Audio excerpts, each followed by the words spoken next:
Hi students, Pragati this side. Welcome to simplified maths. आज इस video में हम क्लास 12 चैप्टर 3 मैट्रिक्स के NCERT solution of exercise 3.2 discuss करेंगे। क्वेश्चन 1 to 12 हम डिस्कस कर चुके हैं। Link is given in the description box, you can check it out there. आज हम 13 क्वेश्चन ऑनवर्ड्स डिस्कस करेंगे। We will finish this exercise today itself. So let's get started. So question number 13, उसमें आपको fx given है this matrix. You have to show fx into fy equals to f of x plus y। ठीक है, fx आपको ये given है, fy क्या होगा, जहां जहां x है वहां वहां y लगा दो। तो fx into fy ये आ गया, ये fx आपको गिवन थी, ये fy निकाल लिया, जहां x था वहां y लगा दिया। सिंपल, 3x3 की दोनों मैट्रिक्स हैं, सो रिजल्टेंट मैट्रिक्स भी 3x3 की आएगी। So what you have to do for this quantity, first row को फर्स्ट कॉलम के साथ मल्टीप्लाई किया, सिंपली दो मैट्रिक्स का मल्टीप्लिकेशन किया है। Solve it on your own and check are you getting this matrix, yes और नो। अब कुछ नहीं किया, ट्रिग्नोमेट्रिक आइडेंटिटीज जो आपने क्लास 11th में डिस्कस की थी, cos x into cos y minus sine x into sine y क्या होता है, cos of x plus y. अगर मैं यहां से माइनस कॉमन ले लूं, so cos x into sine y plus sine x into cos y क्या होगा, sine of x plus Y.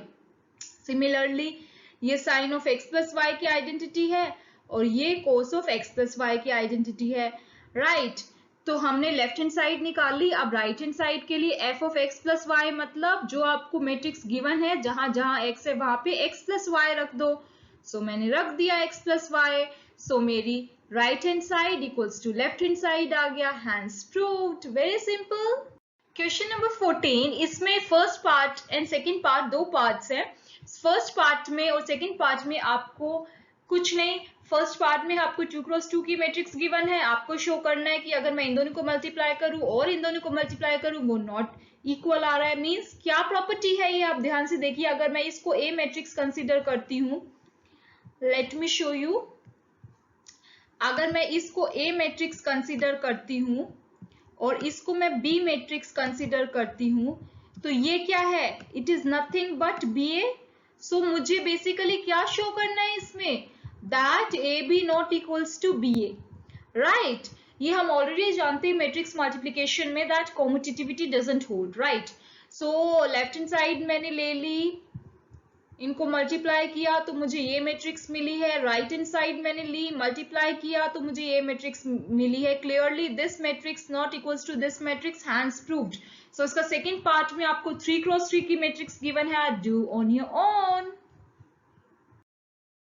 Question number 15, इसमें आपको ए मैट्रिक्स गिवन है, this is your A matrix. Question ऐसे भी आ सकता है कि फाइंड आउट करो A square minus 5a plus 6i, I here is identity matrix, ठीक है। या फिर आपको भी पूछा जा सकता है to show that A square minus 5a plus 6i equals to जो आपका आंसर हो, ठीक है। सो हम फाइंड आउट करते हैं A square. A square means A को ए के साथ मल्टीप्लाई किया, multiply do on your own. देखो थ्योरी की वीडियो के लिए link is given in the description box, आप जाके देख सकते हैं इसकी theory, right. So matrix multiplication किया तो ये मिला। Now A square minus 5a plus 6i, A square आपने निकाल लिया, जो ए मैट्रिक्स थी उसके हर एलिमेंट को 5 से मल्टीप्लाई कर दिया। अब आइडेंटिटी मैट्रिक्स आपको किस ऑर्डर की लेनी है, क्योंकि हमें ऐड और सब्ट्रैक्ट कर रहे हैं, जो बाकी मैट्रिक्स जिस ऑर्डर की होगी उसी की आइडेंटिटी मैट्रिक्स लेंगे। तो ये दोनों मैट्रिक्स 3x3 की है, सो आइडेंटिटी भी 3x3 की होगी। आइडेंटिटी मैट्रिक्स को 6 से मल्टीप्लाई करेंगे, आइडेंटिटी मैट्रिक्स के डायगोनल एलिमेंट्स में 1 होता है, अगर 6 से मल्टीप्लाई करेंगे तो 6 आ गया। इन दोनों को माइनस किया और इसको प्लस किया, so you will get this matrix, so this is your answer. In 16th question you have given A matrix, ये आपकी A matrix है। You have to show that A cube minus 6A square plus 7A plus 2 identity matrix equals to 0. So उसके लिए सबसे पहले A square निकालेंगे, A matrix को A matrix से multiply किया, so I'll get this. So this is A, don't get confused. उसके बाद A cube के लिए क्या करेंगे, A into A square, A ये matrix है, A square ये matrix है, दोनों को multiply किया, so मुझे A cube मिल गया, ठीक है। ए स्क्वायर ए क्यूब मिल गया, ए स्क्वायर मिल गया, ए आपको पता है आइडेंटिटी मैट्रिक्स किस ऑर्डर की होगी, जिस ऑर्डर की बाकी की मैट्रिसेस है। सो ये कितने ऑर्डर की आ रही है, 3 क्रॉस 3, ये 3 क्रॉस 3। सो आइडेंटिटी भी आपको 3 क्रॉस 3 की लेनी है, दैट इज 1 0 0 0 1 0 0 0 1। उसको 2 से मल्टीप्लाई करना है। यस, सो ए क्यूब हमने निकाला था, ए स्क्वायर जो निकाला था उसको 6 से मल्टीप्लाई कर दिया, ए जो मुझे मैट्रिक्स गिवन थी उसको 7 से मल्टीप्लाई किया, आइडेंटिटी मैट्रिक्स को 2 से मल्टीप्लाई किया। अब कुछ नहीं करना, एडिशन सब्ट्रैक्शन है सिंपल। कोरोस्पॉन्डिंग एलिमेंट्स को ऐड एंड सब्ट्रैक्ट करो according to the requirement, right. 21 minus 30 plus 7 plus 2, like this way.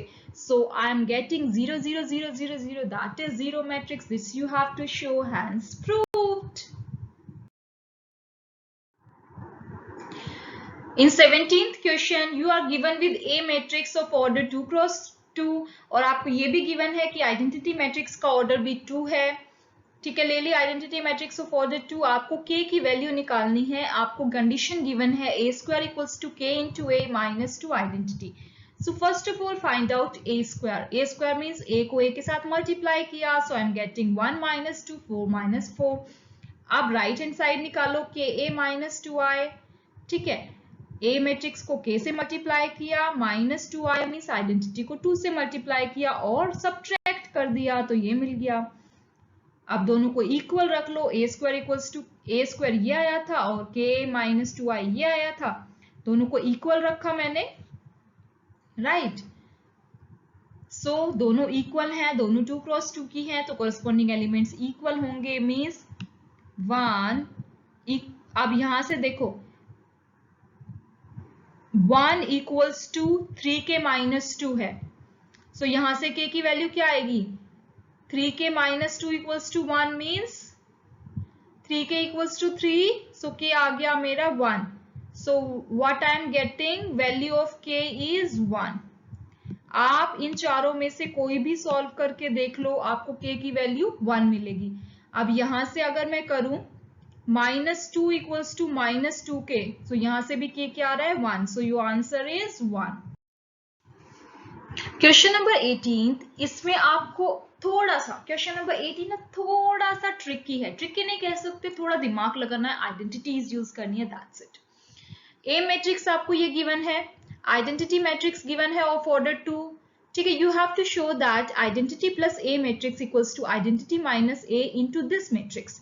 सबसे पहले हम लेफ्ट हैंड साइड सॉल्व करते हैं, आइडेंटिटी प्लस ए मैट्रिक्स दोनों आपको गिवन है, दोनों को ऐड कर दिया, so I am getting this. Now right hand side के लिए सबसे पहले मैं आइडेंटिटी माइनस ए सॉल्व करती हूँ, उसके बाद इससे मल्टीप्लाई करूंगी। ब्रैकेट को पहले सॉल्व करना है, ब्रैकेट में आइडेंटिटी माइनस ए है, सो आइडेंटिटी माइनस ए को पहले सॉल्व किया, so I am getting this. इसको इसके साथ मल्टीप्लाई किया, मल्टीप्लाई करने के बाद मुझे ये मैट्रिक्स मिल गई। मैट्रिक्स मल्टीप्लिकेशन के लिए, डिटेल के लिए link is given in the description box. ठीक है, अब क्या कर सकते हैं हम, 10 अल्फा बाय 2 है, साइन कोस में चेंज कर लो, 10 अल्फा बाय 2 जहां पे है वहां पे लिख लो sine alpha by 2 over cos alpha by 2 and then take LCM. ठीक है, यहाँ पे आप लिखोगे sine alpha by 2 over cos alpha by 2, तो एलसीएम लेना आप। सो व्हाट यू, ठीक है, एलसीएम लिया मैंने, सो मुझे यहाँ मिल रहा है cos alpha into cos alpha by 2 plus sine alpha into sine alpha by 2। ये किसकी आइडेंटिटी है, sine of alpha minus alpha by 2। Similarly अगर मैं यहाँ से माइनस कॉमन लेती हूँ तो मुझे मिलेगा sine alpha cos alpha by 2 minus cos alpha sine alpha by 2। ठीक है, किसकी आइडेंटिटी बन गई, sine of alpha minus alpha by 2। Same here, ये किसकी आइडेंटिटी बन रही है, sine of alpha minus alpha by 2। ये किसकी आइडेंटिटी बन रही है, cos of alpha minus alpha by 2। ठीक है, अब इसको अगर सिंप्लीफाई करोगे, cos alpha minus alpha by 2 क्या बन गया, simply cos alpha by 2, like this way. So cos by cos 1, sin by cos 10. ठीक है, so I am getting this thing. This is your left hand side, hence proved. Question number 19, NCERT book. A trust fund has rupees 30,000 that must be invested in 2 different types of bonds. ठीक है, total you have how many rupees, 30,000, 2 bonds है जो first bond है वो आपको 5% interest दे रहा है, second bond 7% interest दे रहा है per year. So using matrix multiplication you have to determine, you have to tell कि आप इस 30,000 को कैसे इन दोनों bonds में distribute करेंगे, right? अगर जो trust fund है must obtain an annual in total interest, मतलब annual total interest अगर वो A part में 1800 बना रहा है, B part में अगर वो annual total interest बना रहा है 2000, ठीक है. Total fund है आपके पास 30,000. Let us assume that let x be the investment in the first bond. So second bond की total 30,000 है. अगर first में x bond x interest है, rupees x है in investment first bond में, second में कितना होगा 30,000 minus x rupees, right? First bond 5% interest दे रहा है per year, means 5/100. Second bond 7% interest दे रहा है per year, means 7/100. So to obtain annual interest of rupees 800 क्या होगा, जो आपका इन्वेस्टमेंट था फर्स्ट बॉन्ड का और जो आपका इन्वेस्टमेंट था सेकंड बॉन्ड का, उसकी मैट्रिक्स बना लो, row matrix and column matrix के लिए. जो जितने आपके इंटरेस्ट हैं दैट इज 5/100, 7/100. ये वाली मैट्रिक्स है 1x2 की, ये वाली मैट्रिक्स है 2x1 की. सो रिक्वायर्ड क्या बनेगा 1x1 की. So x into this into this equals to 1800, ठीक है. Okay, this is yeah, this is 1800, ठीक है. जस्ट सिंपल कैलकुलेशन की तो मुझे x मिल गया 15,000 एंड मीन्स फर्स्ट बॉन्ड में कितनी इन्वेस्टमेंट हुई है रुपीज 15,000 और सेकेंड बॉन्ड के लिए क्या करना है 30,000 minus x, that is nothing but rupees 15,000. Okay. और सेकेंड पार्ट में अगर एनुअल टोटल इंटरेस्ट रुपीज 2,000 है, मीन्स इसकी जगह 1800 की जगह क्या आ जाएगा 2000. सेकेंड पार्ट में कुछ नहीं करना, बस 1800 की जगह 2000 आ गया and simple calculation. So investment in first bond आ गई 5,000, investment in second bond is 30,000 minus 5,000, that is 25,000, right. Now moving to question number 20.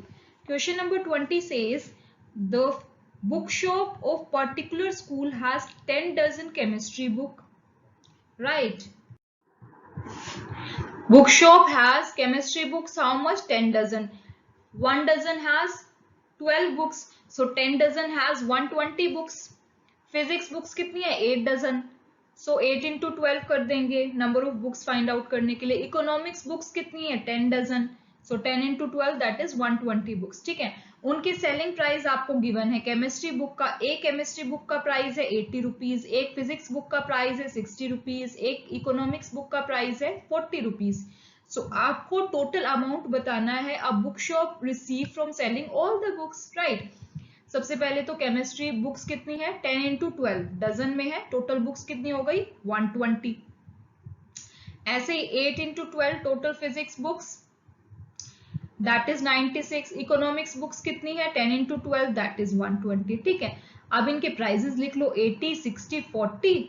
Now do matrix multiplication, that is 120 into 80 plus 96 into 60 plus 120 into 40. So you will get total amount कितना receive होगा अगर सारी books को cell कर दिया जाए. Shopkeeper को कितने मिलेंगे 20,160 रुपीज, राइट.